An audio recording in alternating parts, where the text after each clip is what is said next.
আসেনি, আমি শুধু দেখতে এসেছি সিনেমা। আমি এতদিন ধরে খুব অপেক্ষায় ছিলাম, আমি কখন যাব, কখন সিনেমাটা দেখব, আর এই মানুষগুলোর জন্য অপেক্ষা করছিলাম। আর রাফিকে তো বারবার বলছিলাম, আর স্ক্রিনিং কবে হবে, কবে স্পেশাল স্ক্রিনিং গেলে আমি এক্ষুনি যাচ্ছি, দেখে নিচ্ছি। যাই হোক, আজকের দিনটার জন্য, আজকে দেখার জন্যই ওয়েট করছিলাম। সবাইকে অনেক অনেক ধন্যবাদ। স্পেশালি আমি ধন্যবাদ জানাচ্ছি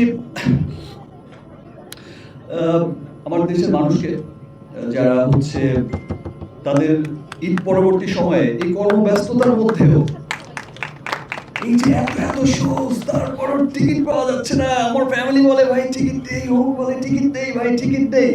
এটা সত্যি আজ মনে হচ্ছে 100 কোটি 25% কিন্তু এখনো বাকি রয়ে গেছে ইন্ডিয়া।